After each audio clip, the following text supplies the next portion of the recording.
Alors, bonjour à tous. Tout le monde m'entend?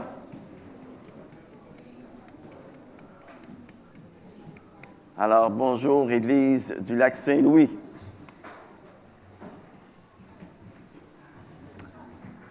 Alors, sans plus tarder, j'aimerais vous inviter, pour ceux qui ont leur Bible, à l'ouvrir avec moi dans Apocalypse chapitre 5.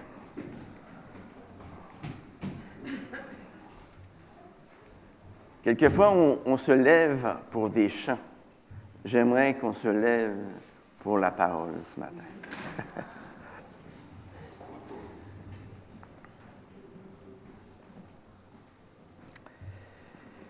Puis je vis dans la main droite de celui qui était assis sur le trône un livre écrit en dedans et en dehors, scellé de 7 sceaux.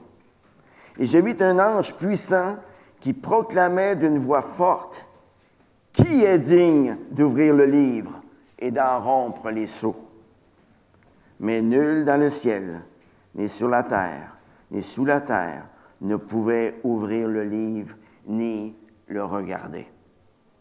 Et je pleurais beaucoup, parce que nul ne fut trouvé digne d'ouvrir le livre ni de le regarder. Et l'un des anciens me dit: « Ne pleure pas. Voici que le lion de la tribu de Juda, le rejeton de David, a vaincu pour ouvrir le livre et ses 7 sceaux. » Et je vis au milieu du trône et des 4 êtres vivants, et au milieu des anciens, un agneau debout, qui semblait immolé. Il avait 7 cornes et 7 yeux, qui sont les 7 esprits de Dieu envoyés par toute la terre. Il vint recevoir le livre de la main droite de celui qui était assis sur le trône. Quand il eut reçu le livre, les 4 êtres vivants et les 24 anciens se prosternèrent devant l'agneau, tenant chacun une harpe et des coupes remplies de parfums qui sont les prières des saints. Et ils chantaient un cantique nouveau en disant: « Tu es digne de recevoir le livre et d'en ouvrir les sceaux, car tu as été immolé et tu as racheté pour Dieu par ton sang des hommes de toute tribu, de toute langue, de tout peuple et de toute nation. Tu as fait d'eux un royaume et des sacrificateurs pour notre Dieu, et ils régneront sur la terre. » Je regardai, et j'entendis la voix de beaucoup d'anges autour du trône, des êtres vivants et des anciens.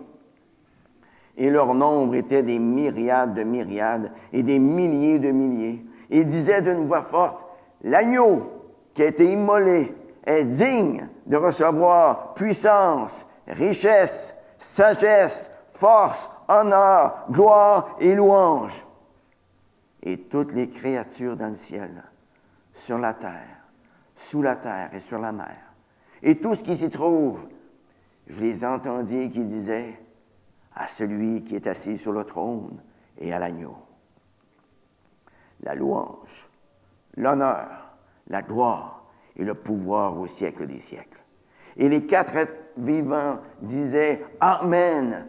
Et les anciens se prosternèrent et adorèrent. La parole de Dieu, les amis. Vous pouvez vous asseoir. Merci beaucoup, madame.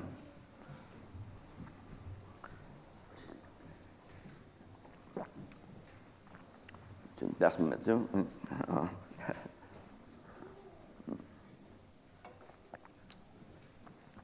Avez-vous déjà écouté un film qui capte votre intérêt et dont vous voulez savoir à tout prix comment ça va finir? Ce matin, eh bien, il y a un film dramatique qui va se dérouler sous vos yeux. Et si vous écoutez jusqu'à la fin, bien, vous allez savoir comment tout cela va finir.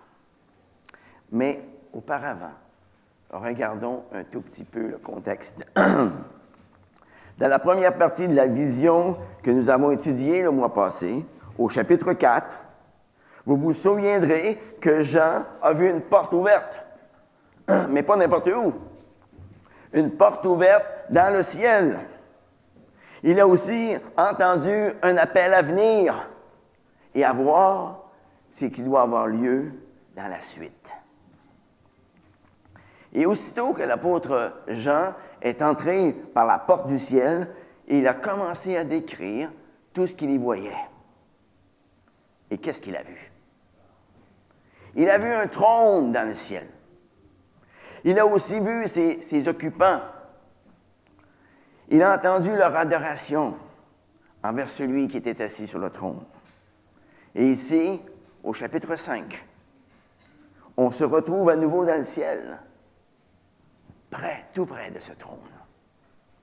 Et qu'est-ce qui apparaît? Là, dans la main droite de celui qui est assis sur le trône, un parchemin céleste qui est enroulé et qui est parfaitement scellé de 7 sceaux. Les 7 sceaux indiquent non seulement l'importance du contenu du parchemin, mais ils sont aussi une garantie que son contenu ne peut être ni modifié ni falsifié. Contrairement aux autres rouleaux, qui étaient habituellement écrits d'un côté seulement, ce rouleau est non seulement écrit en dedans, mais il est aussi écrit en dehors. C'est intéressant, ça. Qu'est-ce que ça veut dire, au fait? Ça veut tout simplement dire que Dieu veut se révéler à l'homme.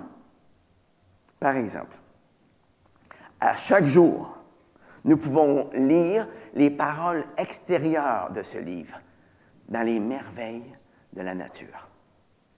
Nous pouvons aussi les lire dans les différentes interventions que Dieu opère sur cette terre. Regardez le psaume 19, verset 2.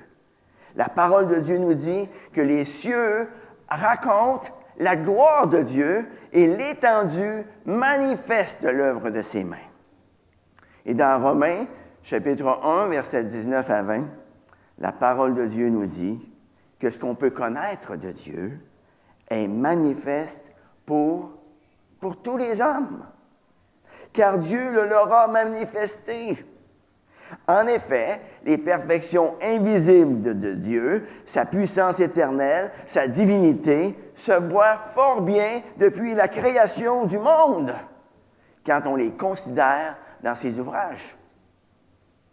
Mais malheureusement, l'homme qui est aveuglé par le péché ne peut lire adéquatement tout le langage d'amour de Dieu.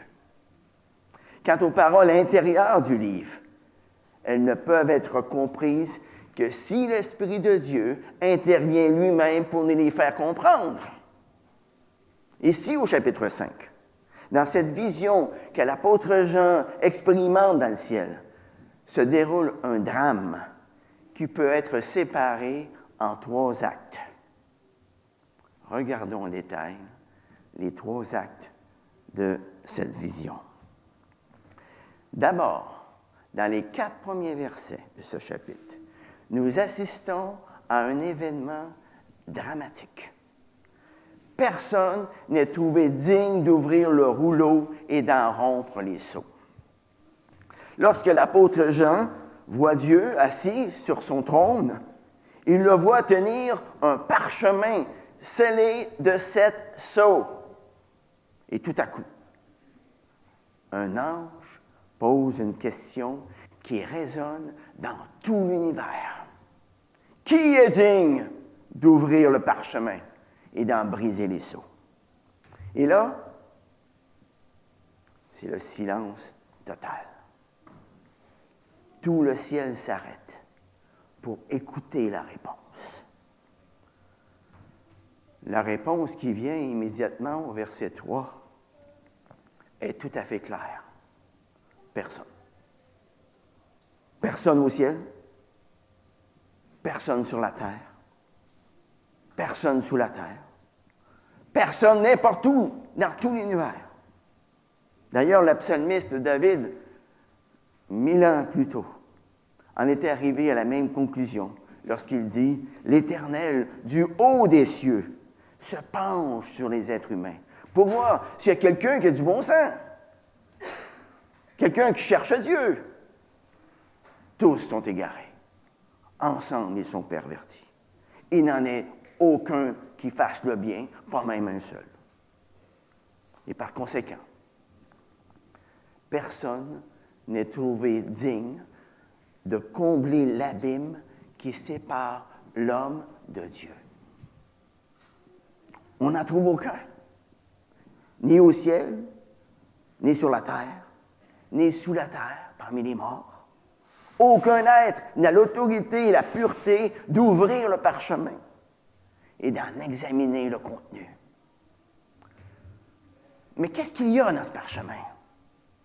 Ce parchemin contient tout ce qui devrait arriver dans ce monde. Ce parchemin contient toute la planification pour la bénédiction et pour le jugement de tout l'univers. Mais pour que cette planification soit accomplie, ça prend quelqu'un qui a le pouvoir et l'autorité de briser les sceaux.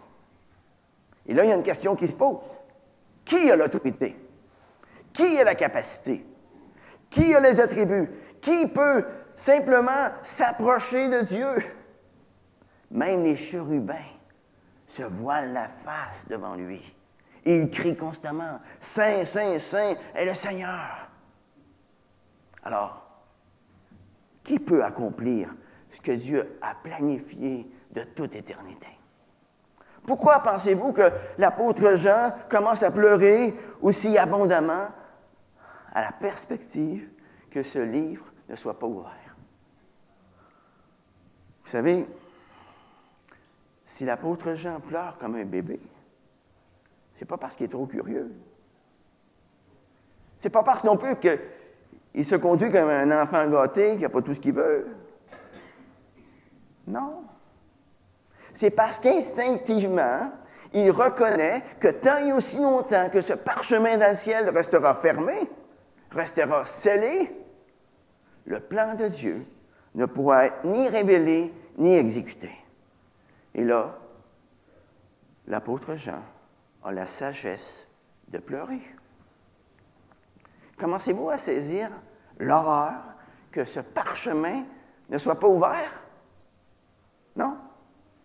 Pas encore? Eh bien, imaginez pour un instant que ce parchemin ne soit pas ouvert. Il n'y aurait plus aucun sens à cette vie sur terre. Il n'y aurait pas de justice ultime. Il n'y aurait pas de jugement. Le mal continuerait en boucle, sans relâche sur la terre. Il n'y aurait aucun avenir pour le peuple de Dieu, ni aucune bénédiction pour ceux qui sont morts à cause de l'Évangile. Notre souffrance serait complètement inutile. Notre foi serait vaine. Les ténèbres seraient notre lot, car nous serions séparés à toujours de celui qui est la lumière. S'il n'y a personne qui est trouvé digne d'ouvrir ce parchemin, alors il n'y aura pas de noces avec l'agneau dans le ciel. Il n'y aura pas de nouveaux cieux et de nouvelles terres. Il n'y aura pas de vie éternelle. Il n'y aura seulement que des pleurs. Et nos pleurs feront écho aux pleurs de l'apôtre Jean, que l'on voit ici dans cette scène céleste. Mais qui est le héros? Qui est le héros digne de résoudre cette crise? Qui a l'autorité d'ouvrir le parchemin, d'exécuter les plans de Dieu qui sont à l'intérieur? Eh bien, la réponse du verset 3 nous glace les veines, n'est-ce pas? Personne. Et voilà le drame que nous présentent les versets 3 et 4. Le deuxième acte de cette vision nous présente la résolution de ce drame. L'agneau immolé en est digne. On voit ça dans les versets 5 à 7. Et l'un des anciens me dit, « Ne pleure pas. Voici que le lion de la tribu de Juda, le rejeton de David, a vaincu pour ouvrir le livre et ses 7 sceaux. Et je vis au milieu du trône et des 4 êtres vivants, et au milieu des anciens, un agneau debout, qui semblait immolé. Il avait 7 cornes et 7 yeux, qui sont les 7 esprits de Dieu, envoyés par toute la terre. Il vint recevoir le livre de la main droite de celui qui était assis sur le trône. Le drame est résolu. Lorsque l'un des anciens dit à l'apôtre Jean de ne plus pleurer, et que là, il le pointe vers la figure centrale de cette scène.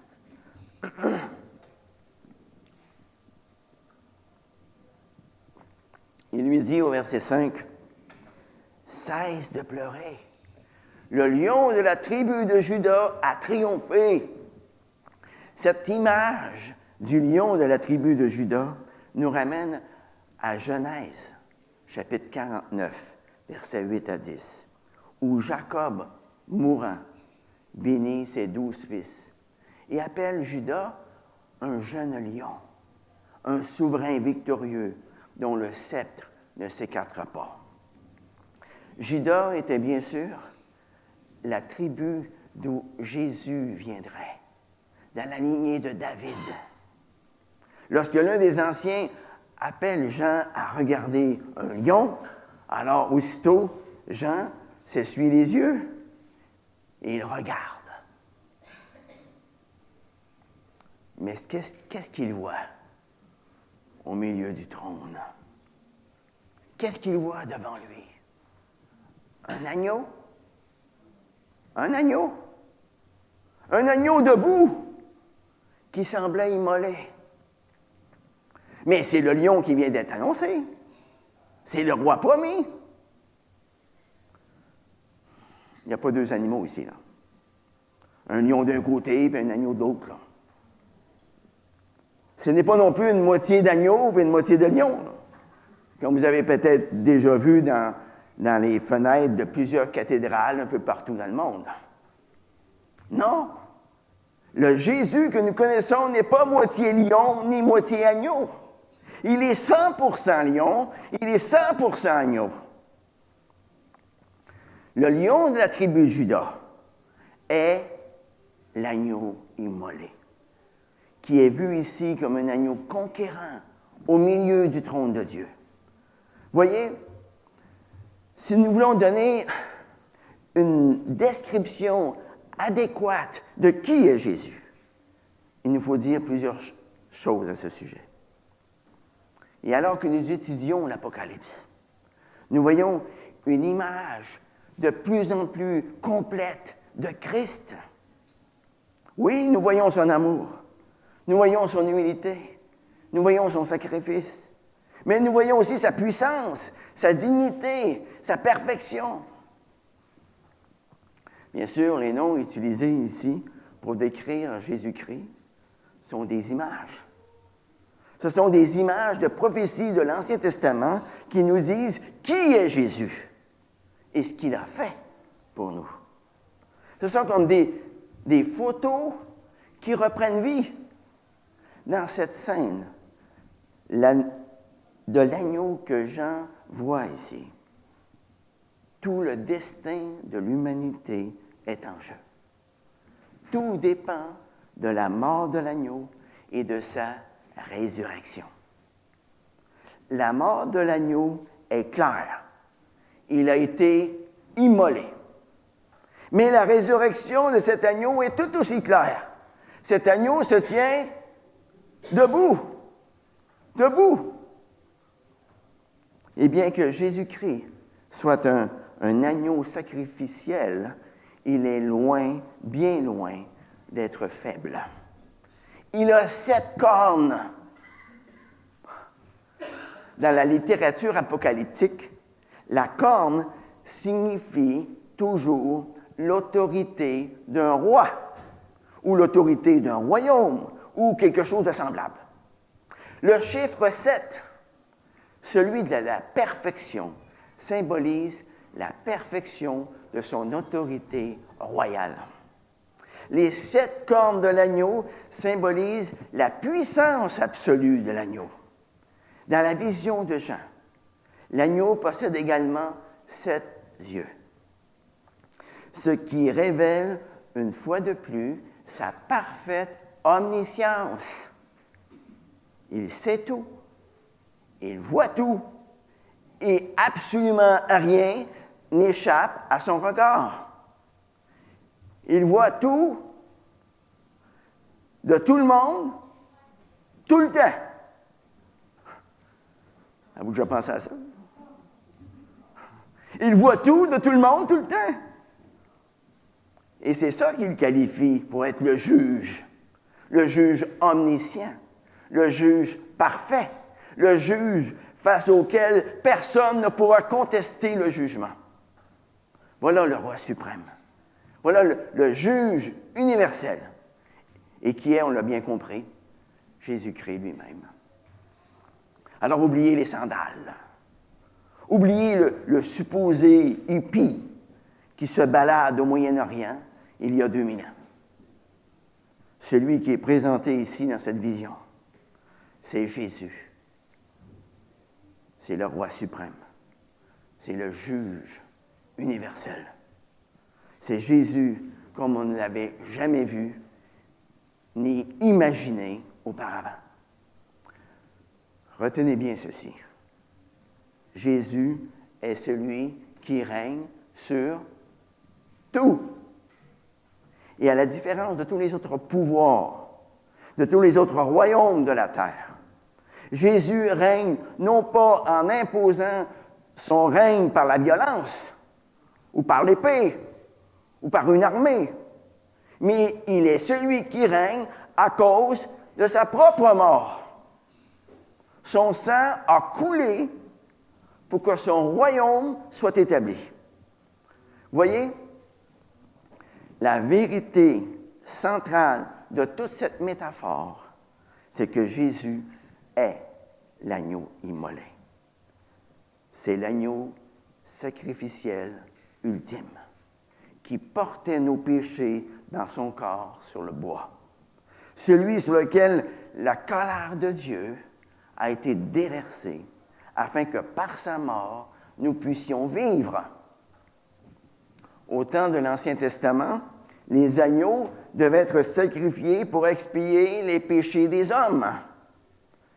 Mais l'agneau qui est décrit ici est complètement différent des agneaux sacrifiés lors de la Pâque juive. L'agneau de Dieu est mort en tant que sacrifice final, en tant que sacrifice complet pour tous les péchés.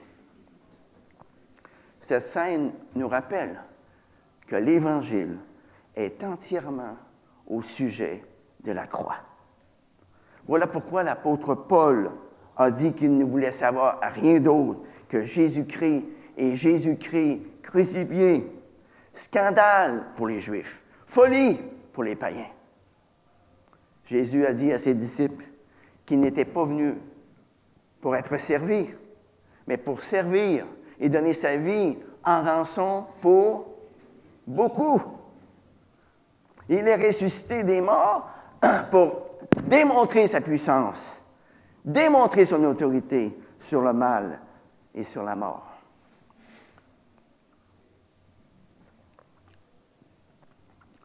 Seul Jésus a vaincu le péché, a vaincu la mort, a vaincu l'enfer et a vaincu Satan lui-même, de sorte que lui seul peut mettre en mouvement les forces qui vont mener à la destruction finale de tout mal. C'est Jésus, et non le diable qui a le parfait contrôle de tout ce qui va arriver dans le futur. Lui seul est digne de mettre en mouvement des événements, les événements des derniers jours de l'histoire. Il est le seul qui peut s'approcher du trône. Il est le seul qui peut prendre le parchemin. Il est le seul qui peut ouvrir les sceaux. Il le fera dans les chapitres suivants, en révélant tout ce qui doit se passer. Christ, l'agneau, est le sacrifice parfait pour expier les péchés de tous ceux qui croiront en lui pour leur salut. Par conséquent, il peut sauver son peuple au milieu des événements terribles qui seront révélés dans ce livre. Quelle image extraordinaire, ne trouvez pas? Christ, le lion, conduira la bataille dans laquelle Satan sera défait de façon définitive. On va voir ça dans les chapitres 19 et 20. Cette scène révèle comment le Christ diffère des attentes que l'on avait envers lui lorsqu'il est venu sur la terre. Par exemple, certains Juifs attendaient un héros conquérant qui les délivrerait une fois pour toutes de tous ces envahisseurs romains. Ils ont été vraiment déçus par sa mort. D'autres voyaient en lui un être sans force. Eh bien, ceux-ci seront surpris de le voir lorsqu'il reviendra avec puissance. Christ, le lion, est victorieux à cause de ce que Christ, l'agneau, a déjà fait. Toute cette scène qui se déroule dans le ciel ne peut faire autrement que d'évoquer l'adoration et la louange envers Jésus-Christ. Et ceci nous amène à la troisième partie de cette vision. La réponse que donnent le ciel et la terre lorsque l'agneau reçoit le livre. Les versets 8 à 14 contiennent 3 hymnes de louange. Le premier chant est chanté par les 24 anciens et les 4 êtres vivants. On voit ça dans les versets 8 à 10.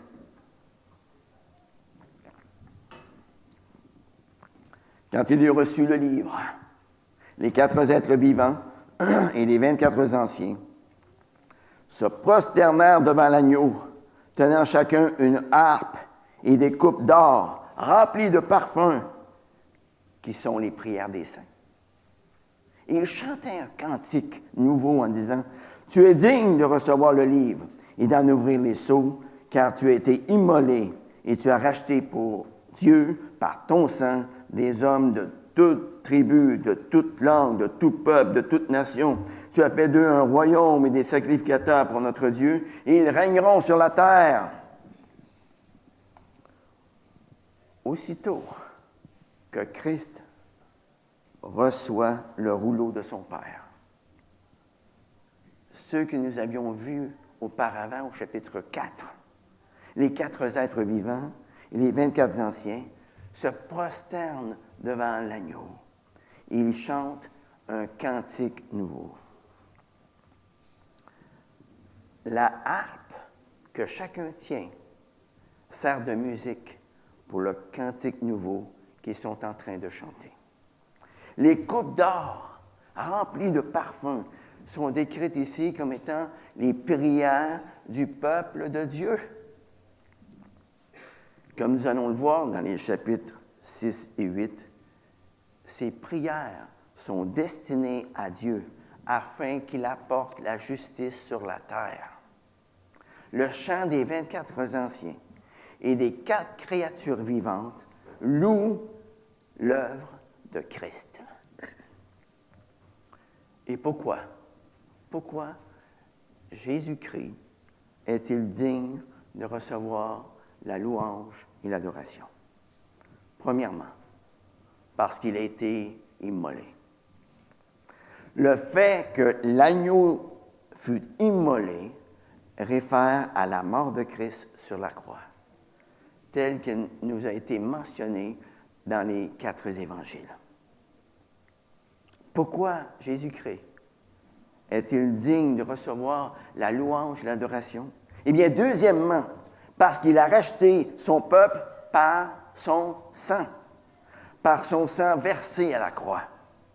Une rançon devait être payée pour délivrer les esclaves que nous étions. Dans une discussion avec ses disciples, à la toute fin de sa vie, Jésus leur a dit le pourquoi il devait mourir. Car le Fils de l'homme est venu pour donner sa vie en rançon pour plusieurs. Par sa mort, Jésus rachèterait son peuple de l'esclavage du péché et de la mort. Les disciples pensaient qu'aussi longtemps que Jésus vivrait, il les sauverait. Mais Jésus leur révèle ici que c'est seulement par sa mort qu'il les sauverait. Et que tous ceux qui croiraient en lui par la suite seraient eux aussi sauvés. Pourquoi Jésus est-il digne de recevoir la louange et l'adoration? Eh bien, troisièmement, parce qu'il a rassemblé dans son royaume des hommes de toute tribu, de toute langue, de tout peuple, de toute nation. Le message du salut de Dieu, la vie éternelle, n'est pas limité à une culture spécifique, à une race spécifique ou à un pays spécifique. Quiconque s'approche de Dieu avec repentance, quiconque s'approche de Dieu avec foi, est pleinement accepté par Dieu et fait partie de son royaume. Nous ne devons pas permettre que les préjugés nous empêchent de partager le Christ avec les autres. Tous les gens sont les bienvenus dans le royaume de Christ. Tous les chrétiens sont sur un pied d'égalité devant la croix de Christ. Jeunes et vieux, hommes et femmes, juifs et non-juifs, riches ou pauvres, blancs ou noirs, ou toutes les autres couleurs, peu importe. Nous sommes tous des pécheurs qui ont désespérément besoin du salut de Dieu.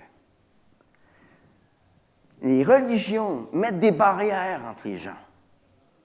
Mais Jésus a aboli, il a fait tomber toutes les barrières. Est-ce qu'il y a des barrières dans notre cœur ce matin qui sont basées sur la race, sur le niveau de vie, sur une question de sexe? C'est important, les amis, de vérifier nos attitudes, nos actions, afin de voir si elles sont en accord avec les Écritures. Ne mettons surtout pas des murs là où, justement, Jésus les a fait tomber. Et pourquoi Jésus-Christ est digne de recevoir la louange et l'adoration? Bien, quatrièmement, parce qu'il a fait de tous les croyants des rois et des sacrificateurs. Wow! La mort de Christ a fait de tous les croyants des sacrificateurs pour Dieu, des canaux de bénédiction entre Dieu et les hommes.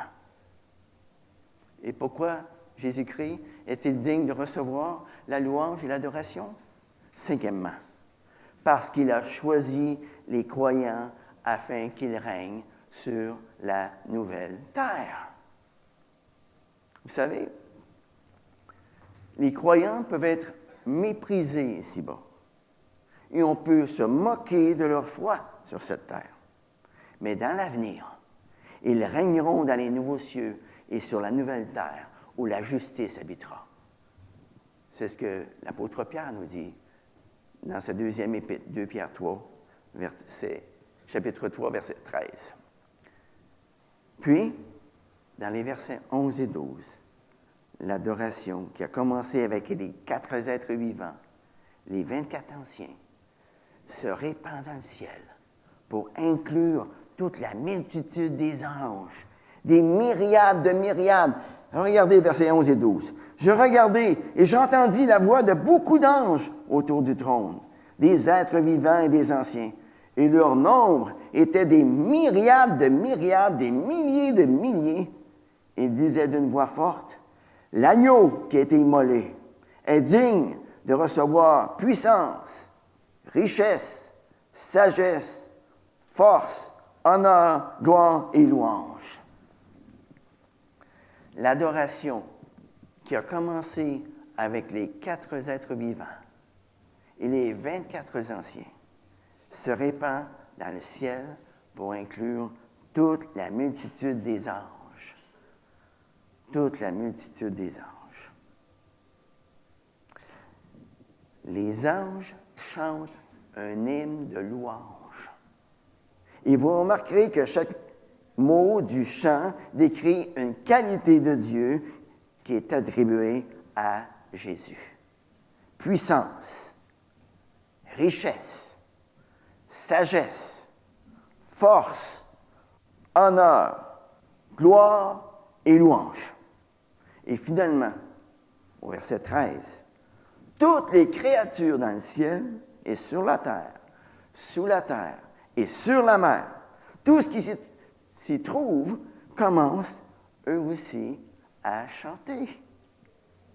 Ils chantent à celui qui est assis sur le trône et à l'agneau. C'est une célébration de salut, les amis.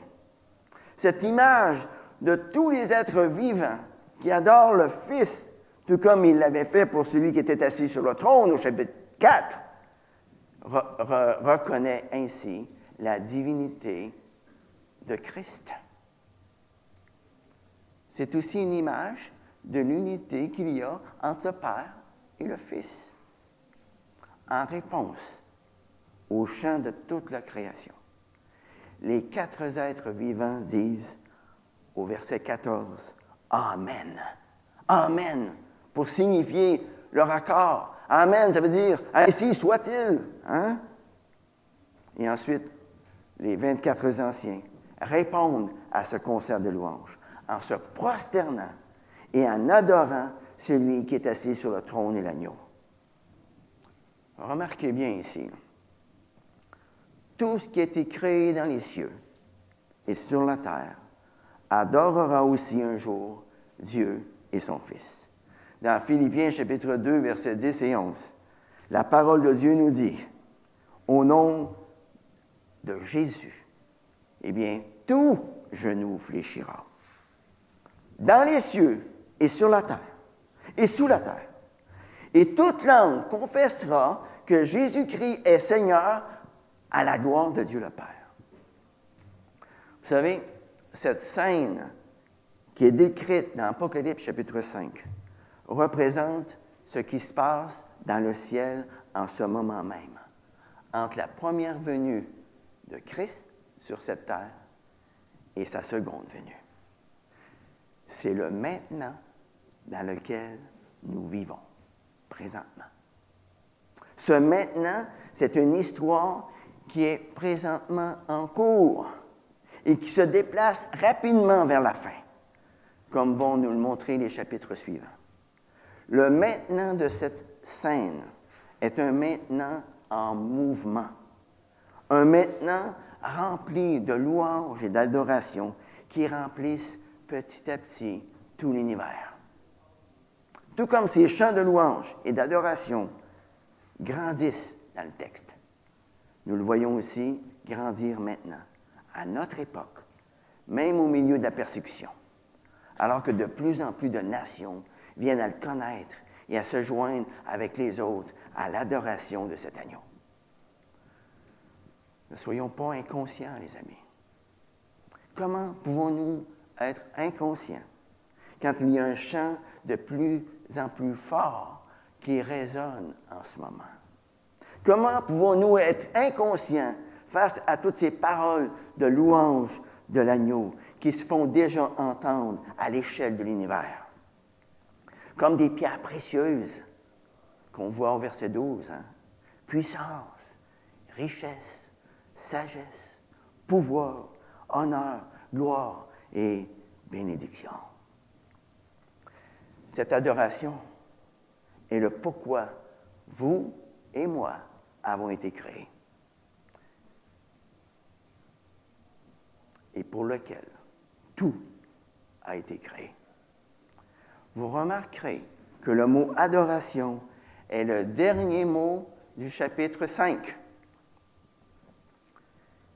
Et l'adoration devrait être aussi le dernier mot de notre vie.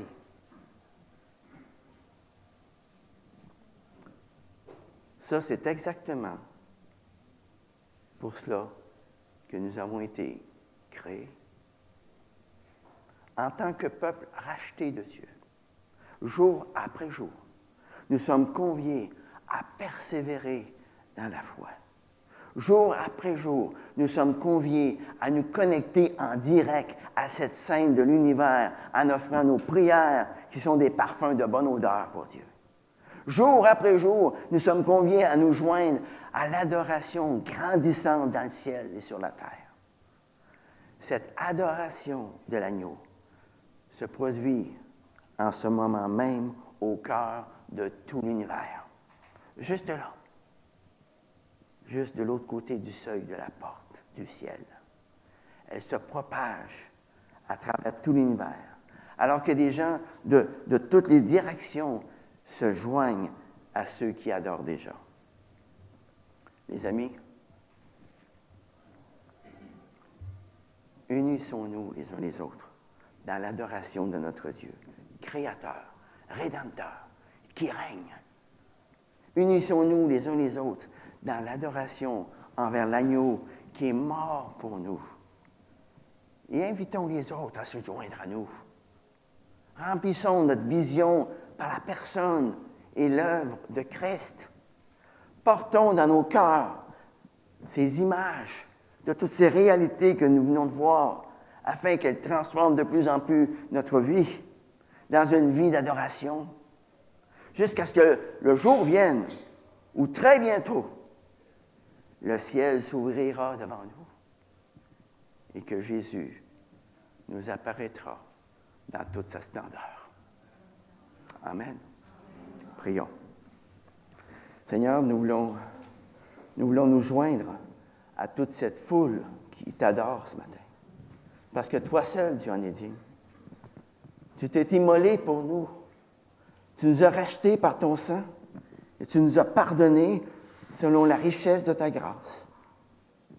Tu nous as justifiés et tu nous considères aujourd'hui comme étant saints et sans défaut devant toi. Tu as fait de nous de nouvelles créatures. Tu nous as scellés de ton esprit. Fais-nous prendre conscience que nous avons tout pleinement en toi. Remplis-nous à chaque jour de la vision de ta personne, afin que ça se reflète sur chaque personne qui nous entoure.